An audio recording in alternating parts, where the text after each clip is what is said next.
Good afternoon, buon pomeriggio. Thank you to the Italy Pavilion for hosting this Italian dialogue titled Doppio Sogno, Urbanization and Environmental Challenges between Italy and China, organized by Politecnico di Torino with the contribution of Fondazione Torino Musei and Intesa San Paolo. Just introducing me, I'm Michele Bonino, Professor of Architecture at Polito, where I'm also Director's Delegate for Relation with China and Asian countries. Today's panel is inspired by a research concept we are developing at Politecnico di Torino, Doppio Sogno. This name is inspired by the novel by Arthur Schnitzler, translated into Italy, Doppio Sogno, Dream Story in Italy. And we, working on our research between Italian urbanization and Chinese urbanization, we recognized some potential comparison between two periods of the history of our two countries. On one side, the rapid economic and urban development from the 50s to the 70s in Italy.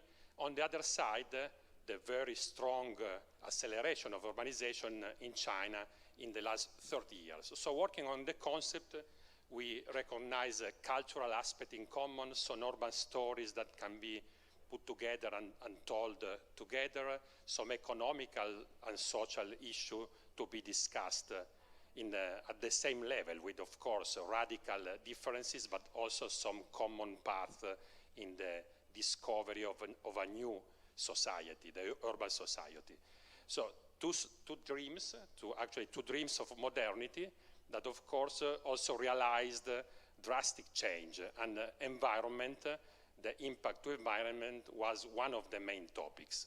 A similar story from the first impact due to urbanization to the search for potential solutions in terms of sustainability and urban innovation. So this will be the main topic we are going to discuss today together in the Italy Pavilion. But before presenting our guest, I would like to anticipate a part of this comparison, a kind of trailer produced by prospect photographers together with Politecnico di Torino that is going to anticipate a major exhibition that will be organized next year for the 2022, the Italy of Culture between Italy and China. So I asked them to start with this trailer, and then we are going to discuss this interesting topic. Thank you very much.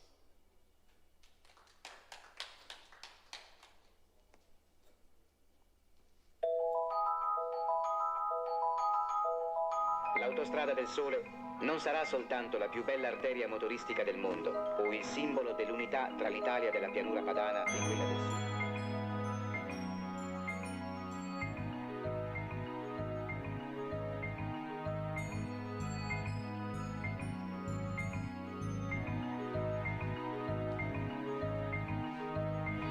Abbiamo voluto offrire oggi ai nostri ascoltatori un programma eccezionale.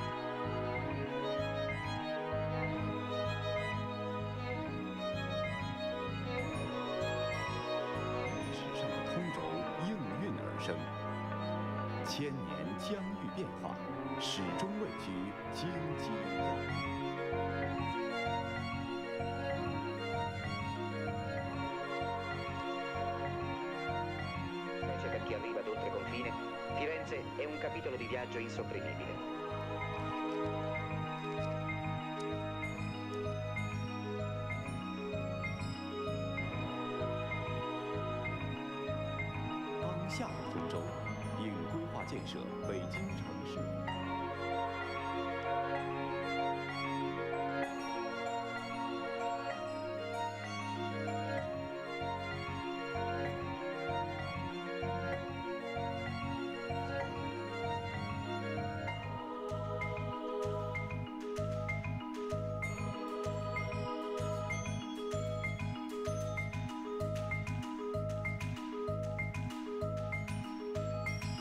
La veste meglio, un'utilitaria dalle linee da gran signora.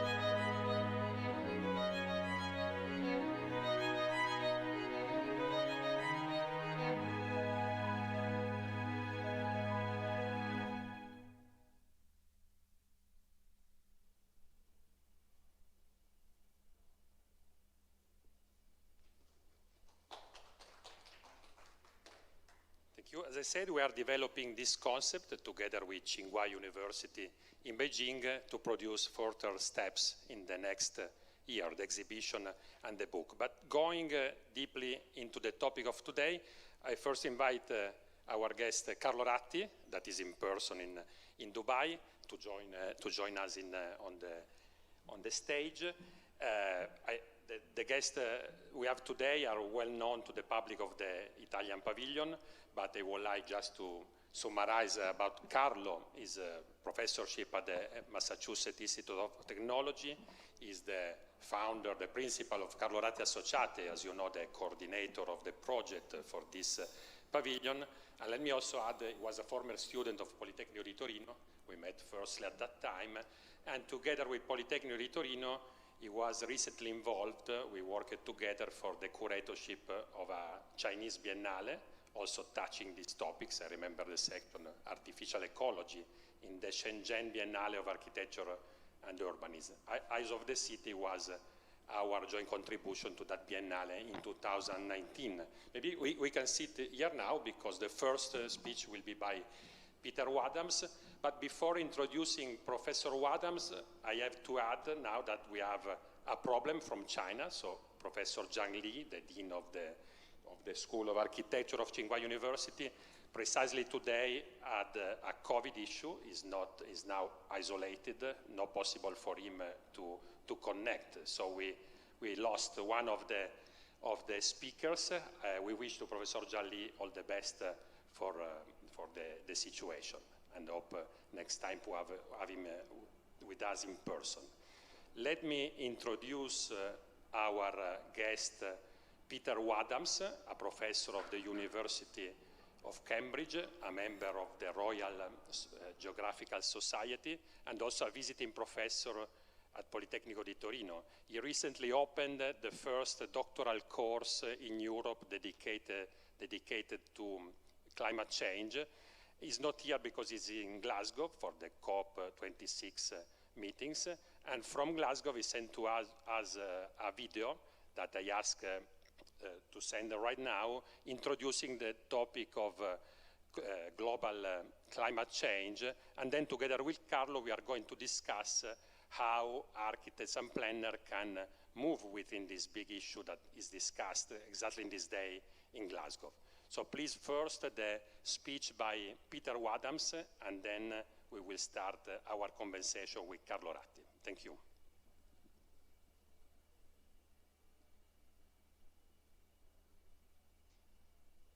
In our era of rapid climate change, both China and Italy are experiencing major impacts which are specific to their own dissimilar locations on the planet and their own different cultural histories. Italy is a physically small nation state on the European continent, deeply embedded in the European Union, which is partly a political union of 27 nations, with a dense population and a huge heritage of art and culture. Most people live in cities and towns. China, on the other hand, is physically huge, isolated politically, and with a population which is itself large, but which reflects a lower population density than that of Italy, 153 per square kilometre, compared with 206 in Italy. The population is spread out through the countryside, with a limited concentration in a few large cities, mainly 15 so-called megacities, but with urbanisation proceeding at an enormously rapid rate as industry develops. The urban population rose from 18% of the overall population in 1978 to 61% in 2020. In Italy, the rise was much slower, from 66% in 1978 to 70% in 2020. Despite these differences, one massive development is common to both countries, that is the impact of global warming. This displays itself in several ways. Firstly, sea level rise, which originates partly from warming of the ocean, but now mainly from the melt of the Greenland ice sheet.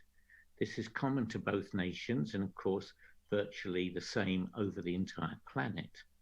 In China, sea level rise causes flooding in eastern China, which, if it persists, may lead to abandonment of rice growing, since seawater flooding destroys the plants.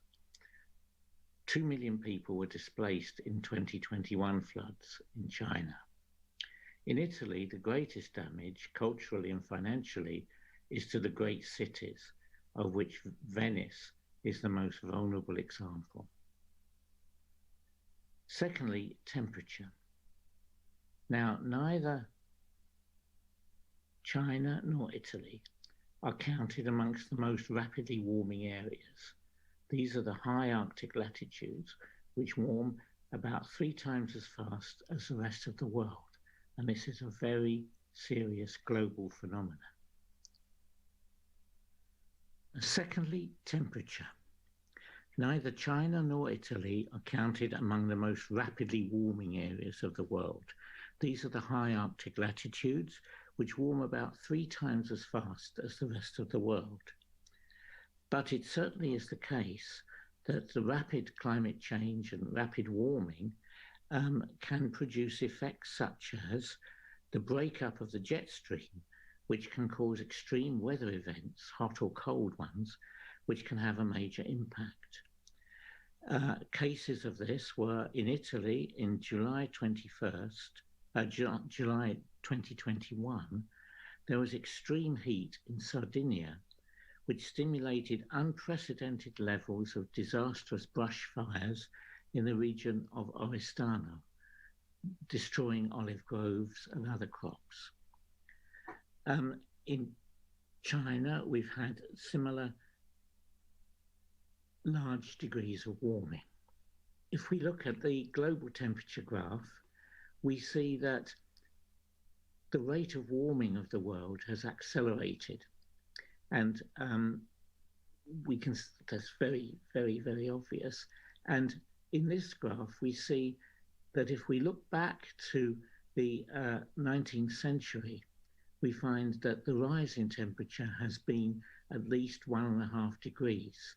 Now, one of the things we're trying to achieve, or we are supposed to achieve in climate change, is to keep warming to below 1.5 degrees.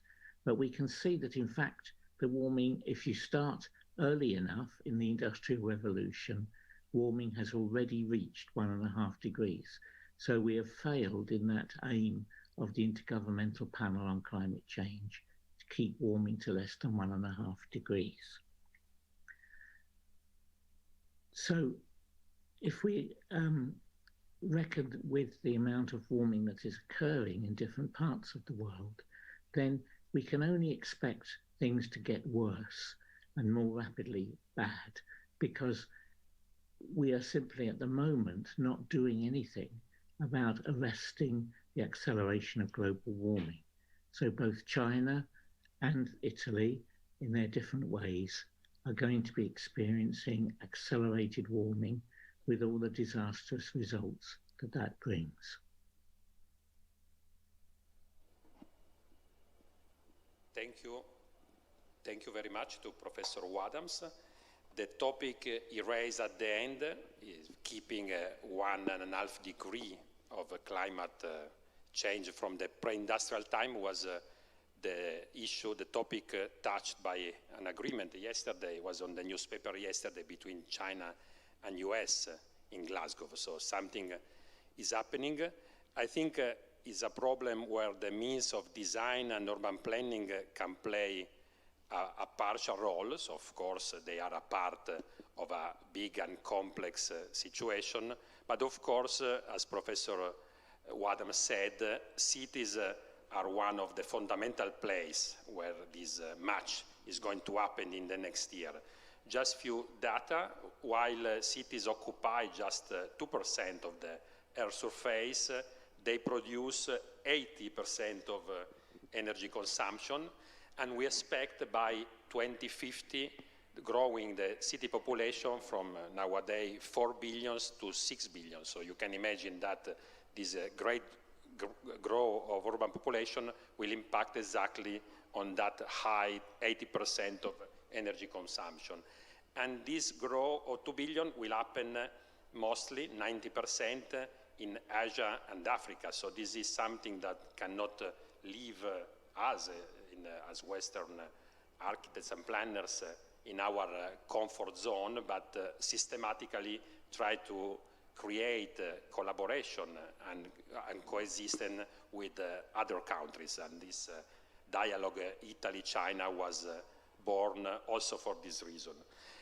A last point before leaving the floor to Carlo is a kind of paradox that while cities are mostly of the producer of this problem, at the same time they are also the most vulnerable places, because most of the disasters due to climate change are actually happening in cities. So Carlo, I ask you before our conversation to leave some, let's say, design thought or some project to our audience. Thank you, Michele, and first of all, thanks a lot for inviting me here.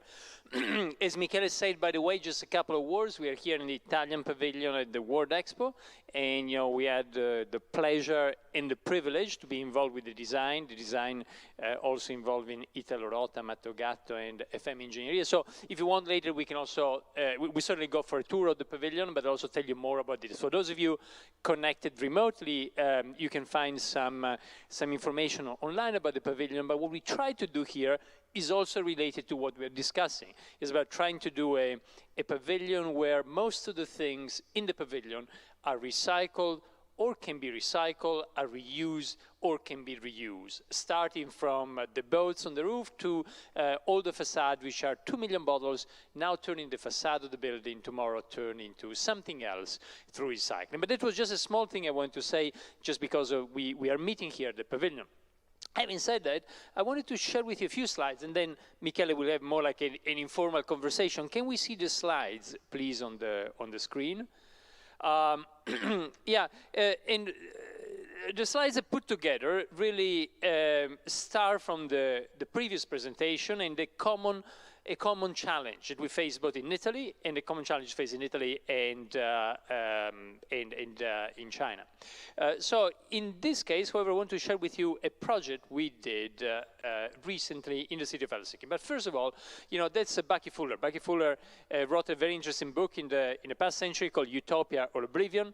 I think that design faces today a similar issue. If we keep on thinking about design, and by design I mean architecture design or engineering design and so on, design as, designing like an additional chair. On the planet, we got on average 70 chairs per person. So, we don't need more chairs, we don't need to design, to make new design. If you think about design again as beautifying existing objects, well, is probably going to be, as Bucky Fuller said, oblivion. But actually, if we're able to tackle the big challenges, the challenges we just heard, and the challenges that both Italy and China are facing, then design can have a very important role. Using Bucky words, it can be utopia. And again, Michele said it. Cities are 2% of the surface, but 80% of emissions. They're 55% of the population, 75% of energy consumption. So somehow, cities are crucial in order to address this challenge. And cities are undergoing a very interesting transition, which is related to the convergence of digital and physical. What you see here, some people call it smart cities. We'll have to call it sensible city, but whatever you call it, is really a new way we can get data to understand cities, and then to change the way we design them, and change the way we ultimately live in them. So, without further ado, I want to share with you this project that we put under a kind of what we are trying to do with both our work at MIT and in our office in New York, in Turin, and in London, which is going towards nature-positive design.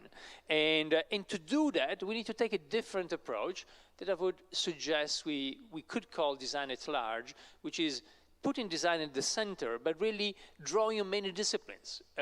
Peter's disciplines that we heard before, and many disciplines, in order to really look at these very complex challenges, looking at engineering, looking at physics, looking at mathematics, and so on, in order to achieve that.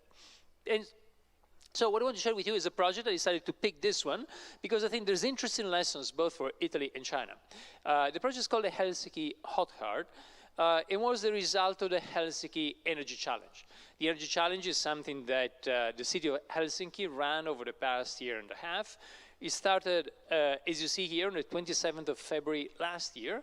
And then around a year ago, there was the first submission, 10 finalists, and finally the winners announced just a few months ago.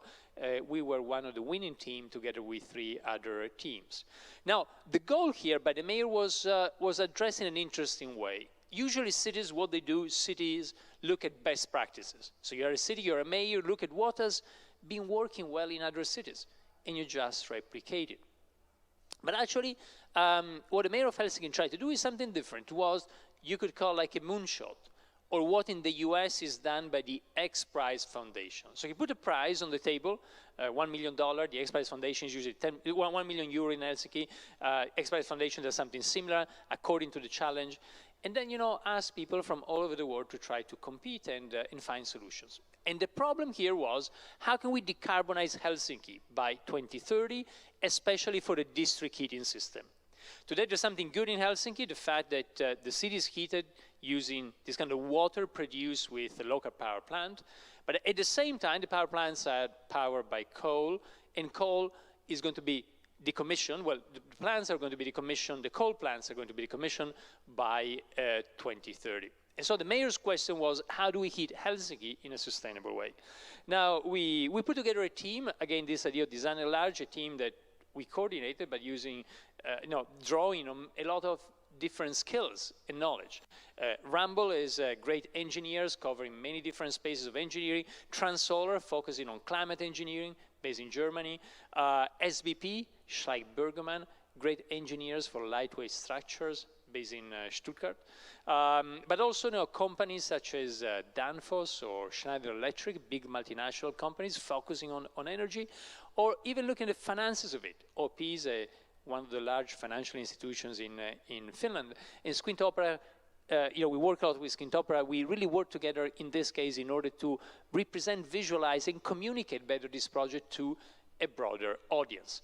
Just with a short video, the idea behind the hot heart. Actually, yeah, sorry. Something happened. Can we start the video? It is previous slide, and it's a video. I think I'm having a few issues with the slides. There's a linked video if you can, start it, or there should be the video also in the folder. Meanwhile, maybe while you fix it, maybe we'll see the video at the end. Maybe I'll tell you briefly the thing, and then if you can prepare the video for the end of the slides. But what is the problem? The problem today is that we can actually generate electricity very, very cheaply, sustainable electricity. What you see there to the left is actually the cost of wind production and how it went down immensely over the past few years. Today in Europe, you can actually produce sustainable renewable energy with wind or with sun, anything between $15 to $30 or 15 to 30 euros per megawatt hour. But the problem is what you see to the right. The problem is that actually renewables are very intermittent. And so, yes, you might have overproduction right now, and then in an hour, when you need it, you don't have enough production. So you got a lot of changes that happens with wind, but also with sun. And just to tell you, so I said, 1 megawatt hour, remember that the key measure of energy today, 1 megawatt hour, say on average 20 euros or 25, but to store that megawatt hour will cost you today, with batteries, 200,000 euros. So it's about 20, 25 euros to produce it, but 200,000 just to have storage space. And so our idea here was, well, ultimately what we need to do in Helsinki. Thank you for the video. But let's go back to the slides. We'll look at the video at the end. What we need to do in Helsinki ultimately is to heat the city, so to convert that energy into heat. And so what we thought about is, how can we store heat in a very cheap way? And what you'll see in a moment when they put back the slides is actually if you do like a thermal battery, a battery that stores heat, then the cost is not 200,000, it's more like 200 euros per megawatt hour, which is what you see there. So that was the idea with two different ways. One is kind of floating islands full of hot water, totally insulated, that become like a thermal battery for the city. And the system works like this. You get all the production to the left. You got this kind of big battery storing heat. Again, very, very cheap. 3 orders of magnitude less than what you would spend if you do like a standard battery for electricity. And then, use the hot water, you run it through the system which already exists, which is the district heating system in Helsinki. And all of this optimized, you need a lot of artificial intelligence in order to really manage the input, the output, the different flows. For that, Danfoss is a big multinational dealing with this space, has been really, really helping a lot and pushing the boundary. You see this kind of AI control, which is in the middle and runs the whole system. Now, as you see in a moment, when we were doing this, we say, well, we're going to invest a lot for these kind of floating islands, 225-meter diameter next to Helsinki. Then how can we create an additional experience there, and how can we reap more benefits? And it turns out, you can easily get 2 low-hanging fruits, 2 bonuses. The first one is when you're doing this, you are equalizing also the whole grid in Finland. And so the grid in Finland, in the next 10 years, in the next decade, we'll add a lot of renewables, and then you got the problem that with much more intermittent production, the very stability of the grid, like in every country, becomes an issue. So by doing this, you actually help to stabilize it, to load balance the grid.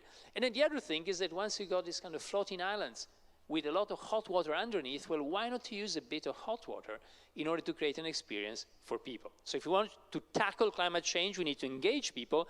And what about creating a park where people can go and learn about energy consumption, about sustainability, about all of this really over there? And so our idea at the moment is, can we actually create 4 islands in Helsinki, 4 tropical forests from Central America, South America, Asia, and Africa. Again, as a way for people to go there and learn about climate change and energy and sustainability. That's the location that we selected with the engineers for the islands. Here you see a little sketch of how this is planned at the moment. 4 of those domes are the domes where, again, you get a tiny bit, less than 1% of the heat underneath. Everything is insulated. And then with that, you can create an amazing experience for people, again, to learn about this and about sustainability. Incidentally, it's very linked to what is a very important tradition in Nordic countries, and in Finland in particular, about spending time with nature, in woods, in the forest, and so on, but doing it in a way that's linked to climate, to a different climate, as in this case.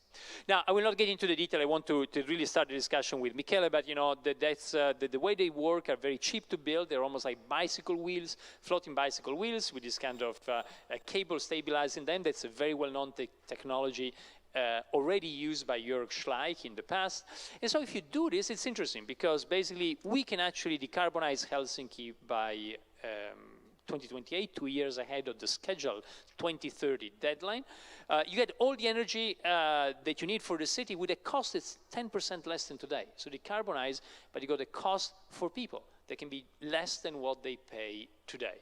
And yes, there's a significant investment, around 1 billion euros, but then you pay it back quite quickly. So actually there's already lined up different companies and financial institutions ready to invest in this. And as I said, you get the decarbonization, but you also get the bonus of load balancing and creating an experience for people in Helsinki, for visitors, for tourists, again, to learn about climate change and climate modification. If we need to tackle the big challenges we have today, well, the only way we can do it is if we do it together. And so that dimension is also important.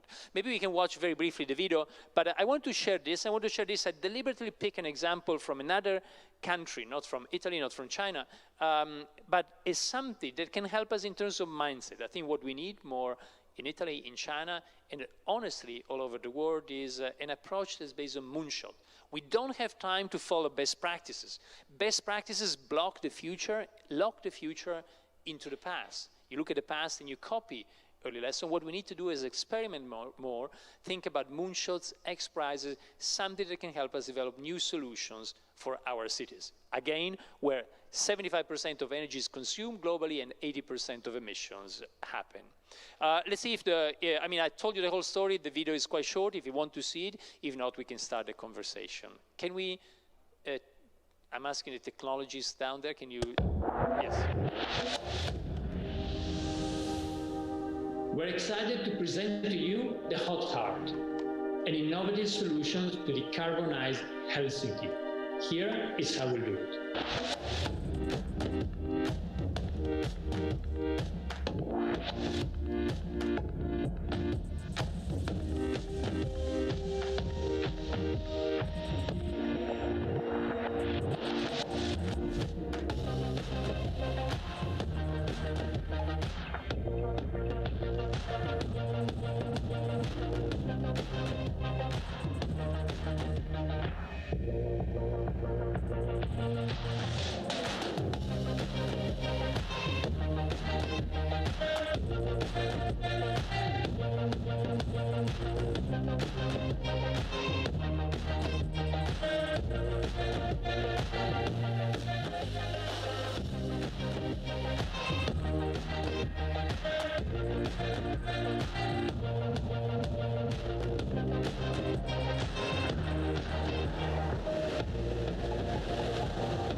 So that was in a nutshell, thank you.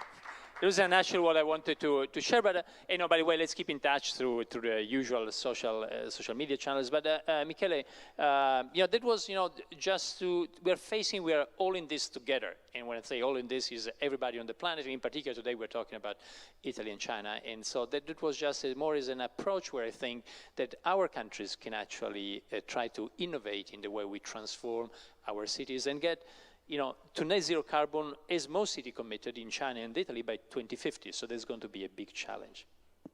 Thank you, Carlo. Thank you for sharing this project. One first question or reflection that comes to my mind is about this. So if we have seen, we are told that the challenge of climate change will be, if won, will be won in cities because of the data you also reminded. Do you think in the future a more radical change of the urban fabric, of the urban structure will be needed?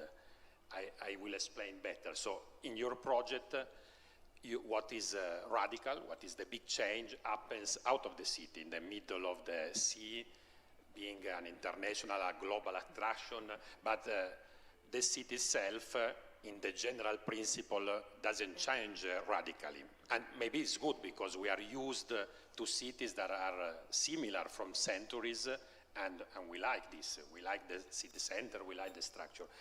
I would like, going back to the comparison with China, to solve some environmental issues, there are some interesting experiments in China about, let's call them agricultural cities. So China is assisting to the fact that 80% of the urbanization happened in the more productive part of China agriculturally, creating a big agriculture, a big environmental issue for production of food.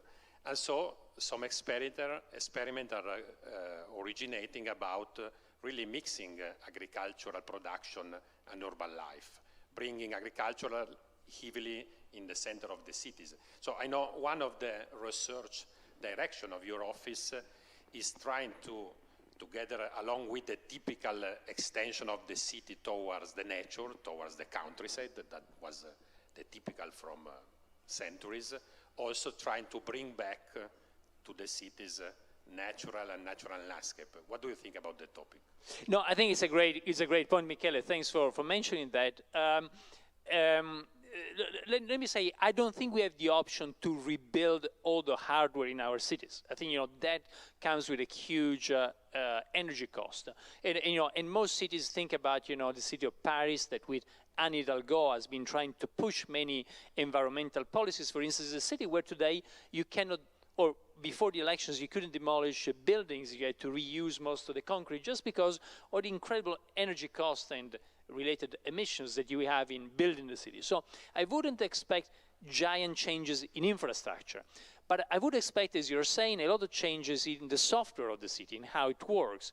And urban farming can be part of that as well. Incidentally, I didn't present it today, it's still a project under development, but we are working at the moment with Wumart. Wumart is one of the largest supermarket chains in China.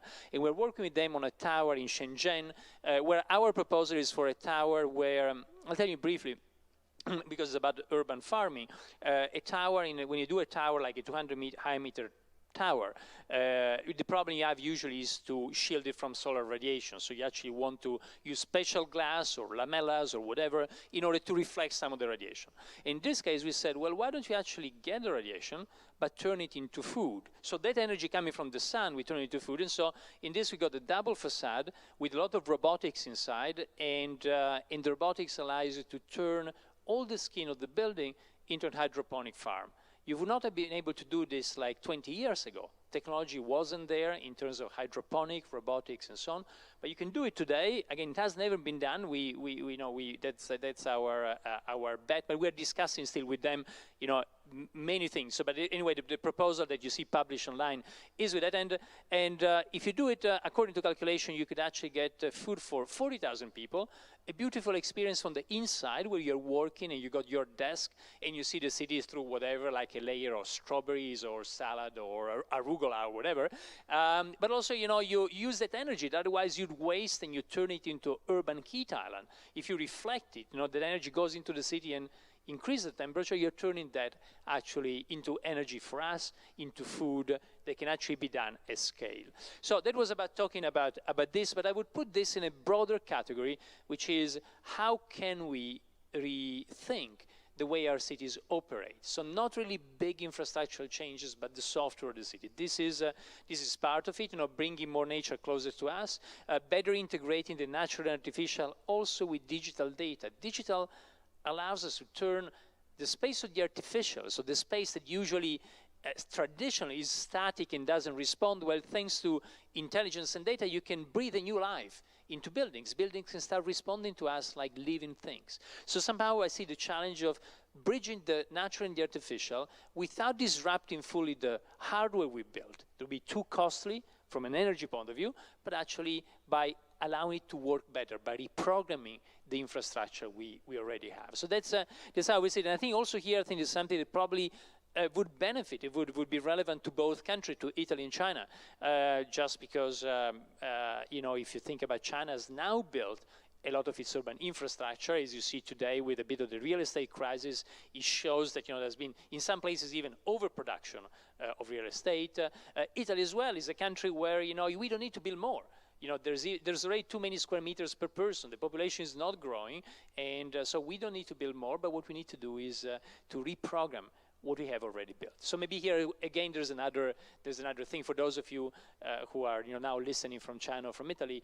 I think another thing to think about of how this again is something that ties a common lesson for both countries, for our countries. Thank you very much. A second question, you told about the quite rich team you set up for this competition, for the Helsinki project. We said before that traditional tools of design and planning can face just a part of the problem in the field of climate change. And so being this panel organized by university, I think it could be nice having a comment about which kind of education you foresee for the next year to form people able to work on this field. Yeah, and First of all, the first thing that's quite striking I've seen over the past, say, 10 years at MIT, architectural education has changed immensely. Today, there's nobody who's graduating from MIT who's not also a coder, knows a little bit of artificial intelligence, you know, knows a bit of complex science, big data, data visualization. So that wasn't the case 5 or 10 years ago.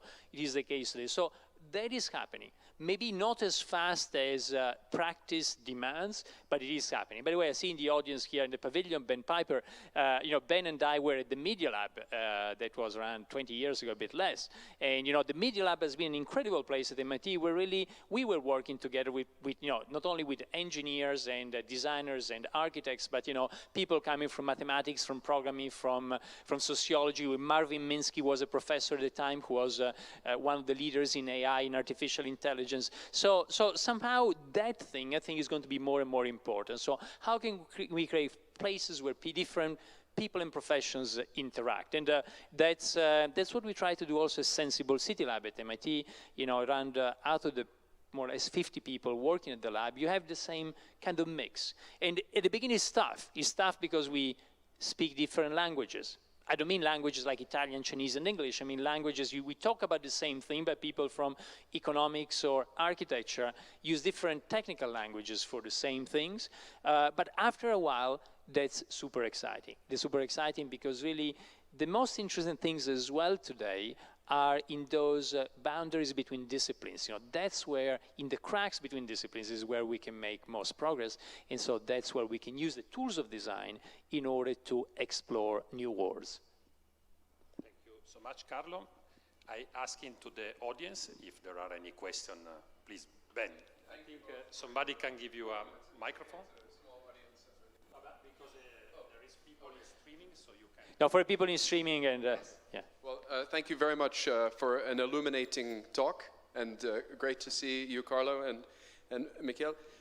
So I thought it was a very interesting point you made at the end about you know, it's no longer about best practice, it's about the moonshots.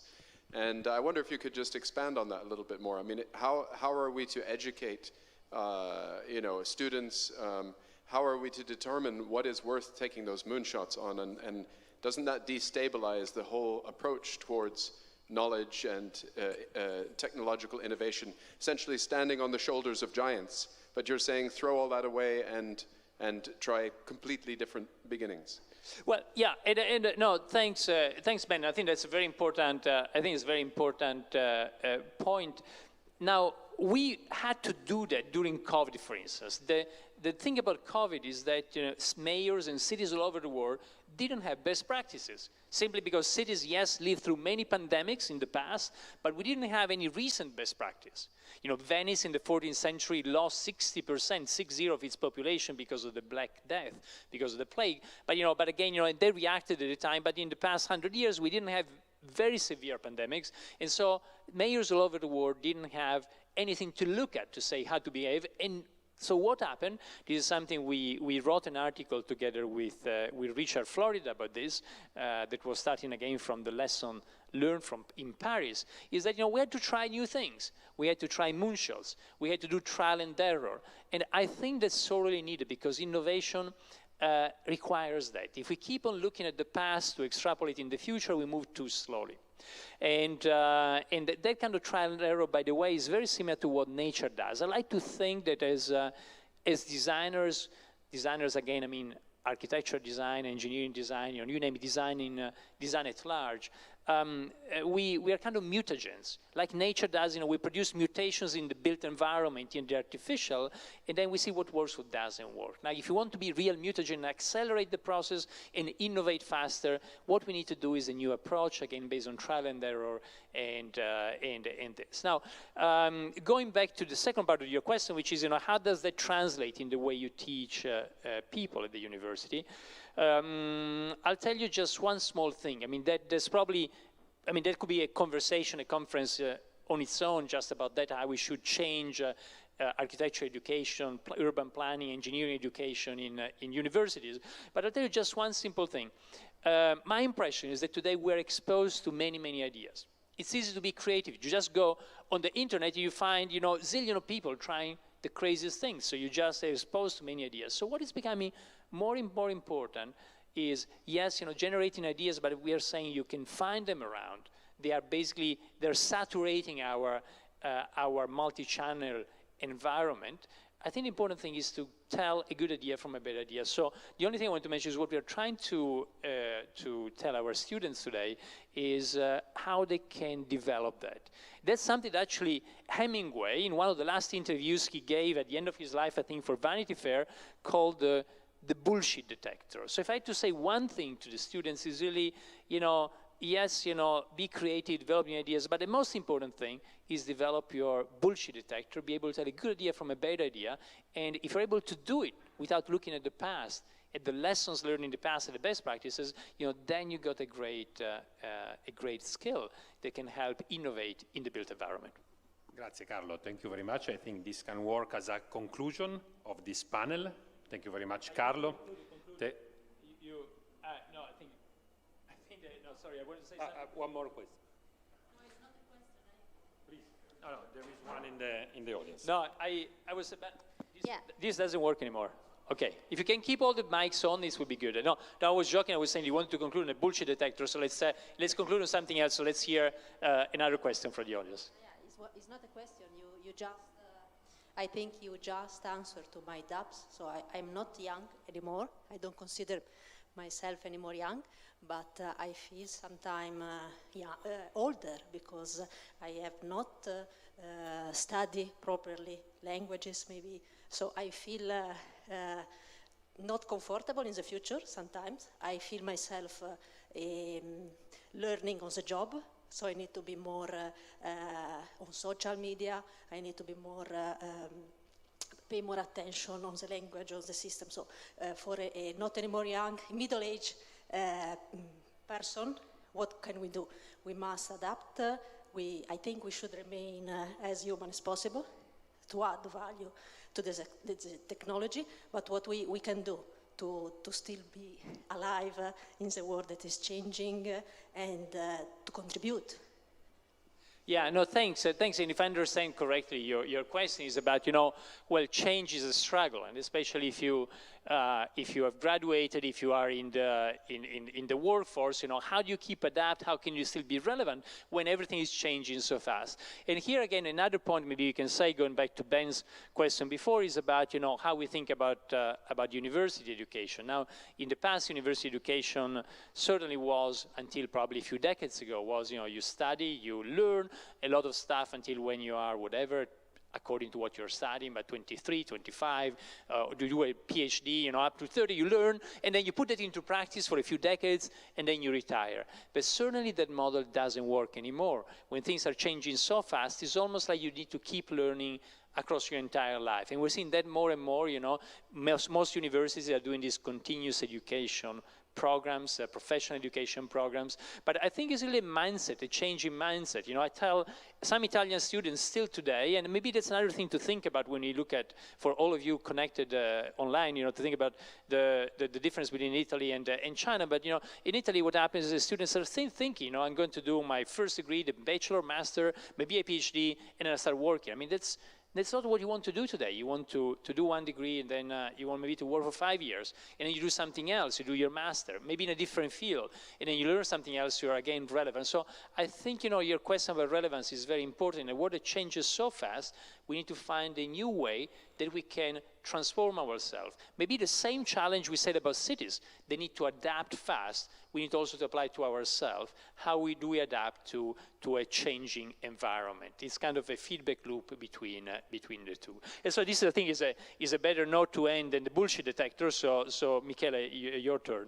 Okay, just want to thank you very much for attending the panel here in person or in streaming. Thank you, Carlo. Thank you, Giang Li and Peter Wadams. I would like also to thank the staff at Politecnico di Torino, especially Mara Baccolla and Paola Biglia, and more panels organized by Politecnico di Torino will follow in the pavilion in the next month. Thank you very much.